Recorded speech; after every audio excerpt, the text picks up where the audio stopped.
El 2005 era una época muy extraña para estrenar un reinicio cinematográfico sobre Batman, viniendo justo de un año que nos había entregado joyas como Spider-Man 2 y Los Increíbles, con una reputación manchadísima después de películas como Batman y Robin, y dirigida por un tal Christopher Nolan que hasta ese punto solo había trabajado en filmes experimentales de drama y misterio. La realidad es que en ese entonces no existía la misma emoción y aceptación por la idea de un reboot, y menos sobre este personaje, a diferencia de lo que ocurre hoy en día. I'm vengeance. De hecho, recuerdo que cuando se estrenó yo no tenía interés en verla en el cine, porque la verdad es que me daba igual. Me diría a mí mismo cuál es el punto de contar la historia de origen de Batman cuando eso es algo que ya todo el mundo sabe y se ha hecho y visto en el medio cinematográfico. Vaya, mi yo de 9 años no sabía que acabaría viendo morir a los padres de Bruce Wayne más veces que al tío Ben.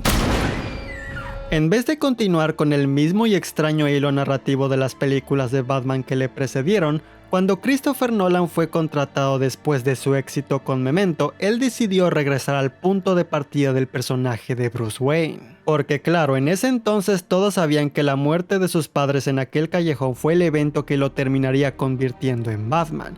Pero en el medio cinematográfico, la gente jamás había visto cómo fue que él pasó de ser este pequeño millonario a convertirse en este superhéroe detective con un amplio conocimiento en artes marciales. En la película de Tim Burton, por ejemplo, Batman ya empieza siendo Batman. Puede que conozcas parte del pasado de Bruce Wayne, pero fuera de eso, todo sobre su vida antes de convertirse en este justiciero queda como un completo misterio. Porque después de todo, el misterio y Batman son dos cosas que se llevan muy bien. Así que ahora, esta reinterpretación buscaría mostrarnos cada paso que Bruce Wayne tomó para convertirse en esta figura icónica que enfrenta a criminales en las noches.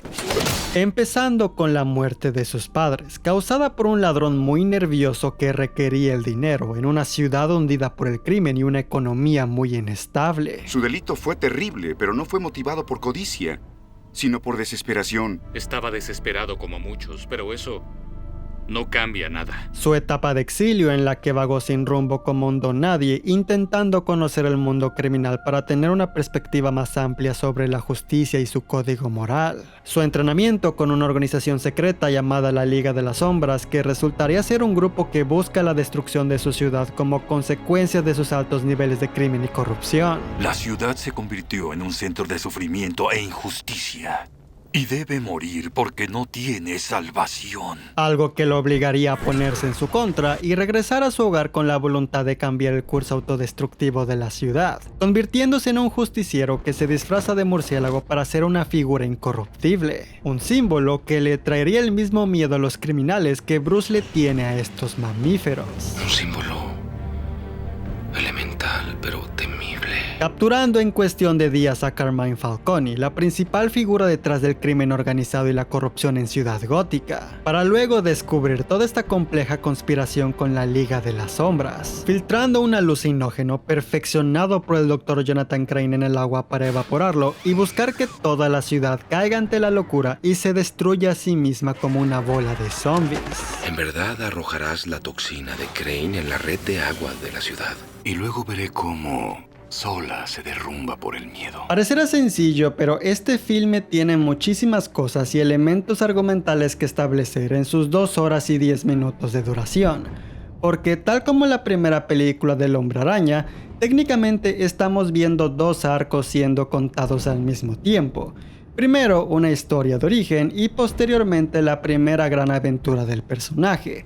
Cosa que exige por una estructura mucho más elaborada, ya que en vez de los tan acostumbrados y tradicionales 3 actos, esta vez tenemos como 4. Comenzando con una sección que nos muestra su entrenamiento, cortando en un par de ocasiones a la infancia y juventud de Bruce Wayne. Luego moviéndonos a la travesía de este personaje para tener esta idea. Conseguir su traje, su equipo y entregar a Falcone a las autoridades de forma en que sus actos criminales no puedan ser ignorados por las autoridades. Lo que nos deja en un tercer acto con Bruce descubriendo esta conspiración Y finalmente con un cuarto acto que se convierte en esta carrera contra el tiempo para evitar que la Liga de las Sombras consiga sus objetivos. La presión está avanzando, destruyendo las tuberías. Y si esa presión llega aquí, los depósitos de agua de toda la ciudad van a explotar. En papel, esto podría lucir como mucho que hacer en muy poco tiempo, cosa que Christopher Nolan soluciona con un ritmo imparable, el cual se siente más contrastado hoy en día por el ritmo más tradicional que tiene Marvel con sus películas. En esos casos tienes tus momentos de acción, tienes tus momentos tranquilos donde los personajes solo están conversando y soltando chistes y funciona bien, pero entonces te pones a ver Batman Inicia, y desde el primer minuto es como si estuvieran pisando el acelerador. ¡Ahora no! Las escenas son breves y van directo al grano, lo que en otra película tomaría como 10 líneas explicar. En esta lo sintetizan a un solo diálogo que te golpea tan duro que es inevitable no recordarlo de vez en cuando en tu día a día. A veces estaré caminando y escucharé la voz de Alfred diciéndome: ¿y para qué nos caemos? Para aprender a levantarnos. ¿Y por qué caemos, Bruce? Para aprender a levantarnos. No es quien seas en el interior. Son tus actos los que te definen. Las motivaciones y las emociones de los personajes son reflejadas con claridad. El deseo de justicia, de no rebajarse al mismo nivel de los criminales, la responsabilidad de una doble vida como justiciero y el hombre que en el fondo quiere estar a la altura de sus padres pero que jamás será reconocido como tal por ocultarse tras una máscara. Usted no se parece en nada a su padre, señor Wayne. Tiene una reputación. No me interesa mi reputación. No solo es su reputación, sino la de su padre. La muerte de los padres de Bruce no es un momento épico filmado en cámara lenta para que sientas el impacto de la tragedia. Todo lo contrario, es algo que pasa tan rápido que apenas puedes procesarlo cuando sucede. En cuestión de segundos, Bruce pasó de tener una buena tarde con su familia a tener el peor y más importante día de toda su existencia. Y por supuesto, este ritmo tan constante podría impedir que el espectador se conecte con el personaje. Pero Christopher Nolan sabe muy bien cómo utilizarlo a su favor, y cuándo es apropiado tener el momento en que las emociones del pequeño Bruce salgan a la luz. Fue mi culpa, Alfred. Por mí dejaron el teatro, me asusté y quise salir. Todo esto es complementado con un experimental trabajo de equipo entre Hans Zimmer y James Newton Howard, con James componiendo la música emocional, la perspectiva de Bruce Wayne en la historia, mientras Zimmer se enfoca en la perspectiva de Batman, los momentos de acción, complementando las melodías emotivas de Newton Howard con su energía incomparable. Es tan consistente que hasta se siente como un perfecto acompañante para hacer ejercicio. Es emocional, es dinámico y al mismo tiempo hasta inspiracional, como si te estuviera motivando a ser tu mejor versión de ti mismo por cada paso que das.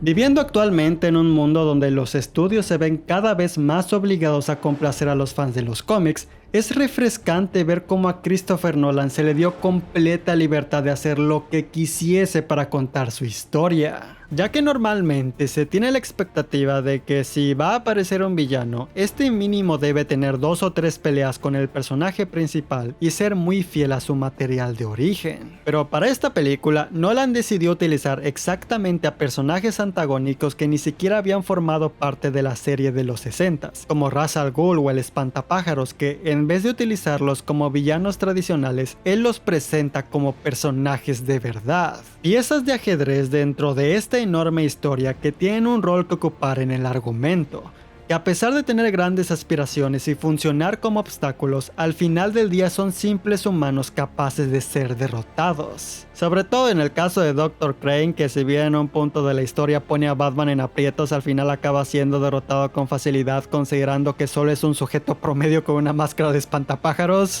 Y estás a punto de... Esta escena me recuerda algo muy importante. Hoy en día la gente parece tan traumada y afectada por el sentido del humor de las películas de Marvel que la mínima señal de un chiste, ya sea que este funcione o no, pone a la gente en una especie de ataque de pánico y rechazo. Además de que existe esta especie de mito urbano sobre cómo las películas de Nolan trajeron un tono tan serio y sombrío que muchas películas que intentaron replicarlo lo malinterpretaron como una falta total de sentido del humor. Cuando la verdad es que si te pones a ver Batman Inicia, el filme está repleto de diálogos con un tono bastante cómico. todo. Alfred suelta chistes, Crane suelta chistes, Falcone suelta chistes, Bruce Wayne suelta chistes, incluso Batman tiene sus chistoretes. Si me disculpas, tengo una ciudad que destruir. Puedo golpear a tus matones. Como quieras. De hecho, hasta podrías considerar a Lucius Fox como una especie de comic relief. Desde el momento en que aparece, el sujeto está soltando chistes irónicos y entregando expresiones faciales muy chistosas. ¿Espera que le disparen mucho estudiando cuevas? ¿El acróbata? No le va a interesar, señor. Pero lo más importante es que el sentido del humor complementa el tono a la perfección. Y solo lo utilizan cuando pueda funcionar bien en una escena. Es decir, si hay un momento trágico o emotivo, la película no te meterá un chiste de la nada que romperá por completo con la emoción del momento. ¿Verdad que sí, Marvel? Sí, te puedes calmar. Esa actuación, no me mataron, acuéstate ya está el muertito. Puedo pensar solo en una escena en la que la mansión se está incendiando y Alfred intenta ayudar a Bruce a quitarle esta cosota que tiene encima. Pero viendo que no puede, le dice, oiga joven, ¿de qué le sirve tanta musculatura si ni siquiera puede levantar esto?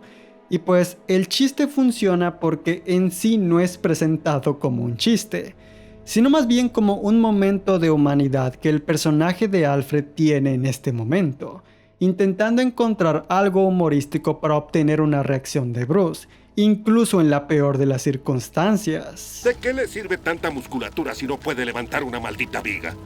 Si tuviera que mencionar un problema legítimo con el filme es que la presentación de las secuencias de pelea evocan un sentimiento desorientador. Es decir, esto es algo que funciona de maravilla durante la primera aparición de Batman, mientras utiliza el sigilo a su favor para atrapar a los hombres de Falcone.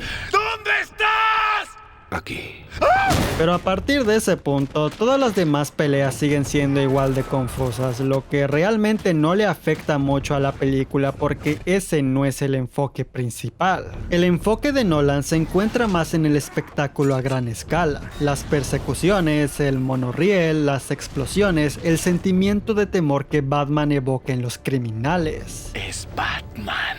Cuando estás en Ciudad Gótica, la película consigue evocar un sentimiento de incertidumbre, de que esta es una ciudad dominada por crimen y corrupción en todos los lados imaginables. Cuando te encuentras en el Himalaya durante el entrenamiento de Bruce, genuinamente sientes el frío y la suciedad de la locación porque notas que mucho de esto no es pantalla verde. Cuando Bruce se enfrenta a Ra's al Ghul encima del hielo, no estás viendo un simple set repleto de CGI. Estás viendo a dos actores que genuinamente se pararon encima de un lago congelado a pelear porque al día siguiente seguramente no iban a tener la oportunidad. They called us and said, right, that's it, you know, no rehearsals, let's just go straight to it. We got to film it because we don't know how long this is going to last. Puedes sentir el frío que siente el camarógrafo y los actores y le otorga a los eventos una sensación adicional de peligro porque todo se siente demasiado real para ser verdad.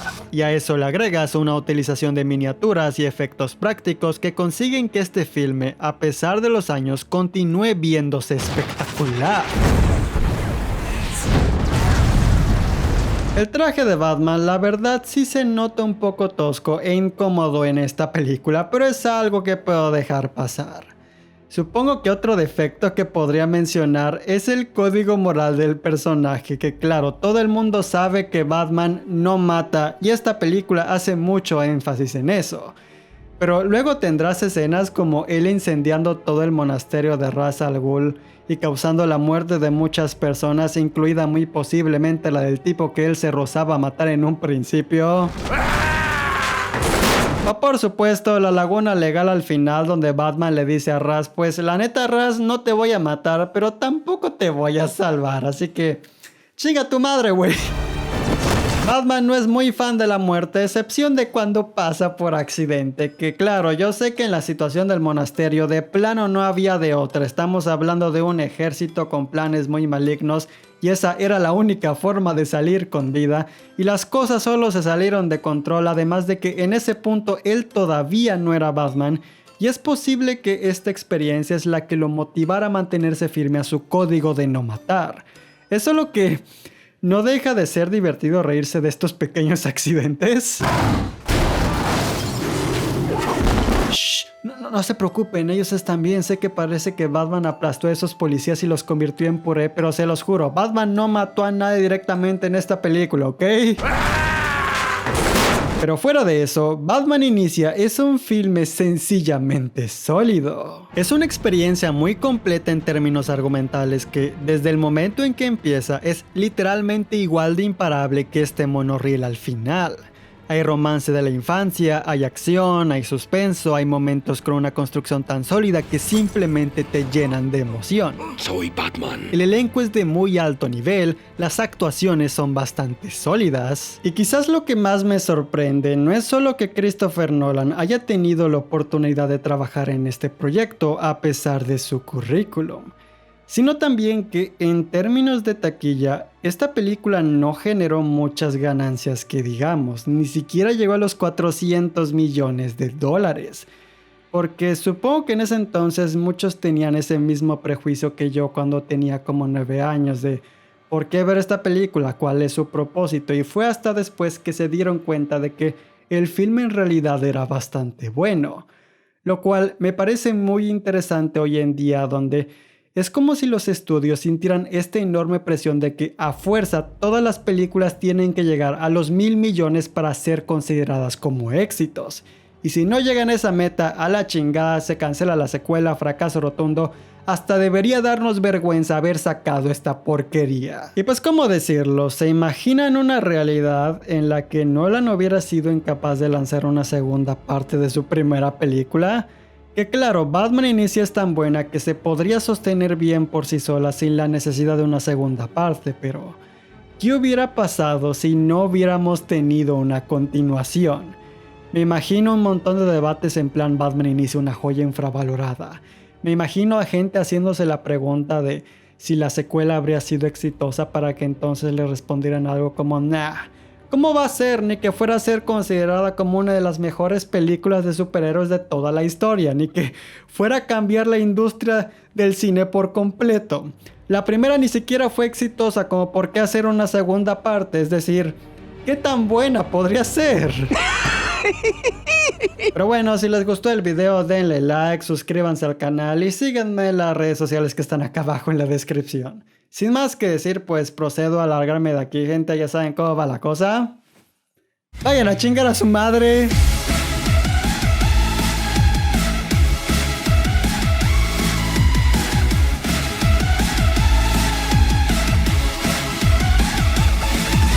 ¿Quieren que les cuente un secreto, gente? La razón por la que vi Batman Inicia por primera vez, a pesar de que no la vi en el cine y no me llamó la atención cuando estaba siendo promocionada, es porque después de un viaje mi hermana me compró un videojuego para Game Boy, que era el videojuego de Batman Inicia, y básicamente había un nivel en donde tenía que pelear con Ra's al Ghul y no sabía qué chingados tenía que hacer. Lo que tenía que hacer era saltar hacia una especie de columna que estaba en una esquina del mapa hacia la parte de arriba y no ubicaba esa parte, no ubicaba qué tenía que hacer y me quedé atorado en esa pelea durante muchos meses. Y lo que pasó fue que dije, pues supongo que tengo que ver la película para saber cómo chingados pasar este nivel, y no, la película no tiene las respuestas. Pero bueno, eventualmente sí pude pasar ese nivel y pude pasarme todo el juego completo, y también me vi la película y dije, pues la verdad está bastante buena, qué lástima que no la pudiera ver en el cine por mis malditos prejuicios. Y para probar mi historia, aquí está el cartucho del juego, no sé si se vea bien. Batman Inicia de EA Games, era de EA. Qué oso. No era muy exigente con los juegos, era un típico juego de Game Boy. La chingada.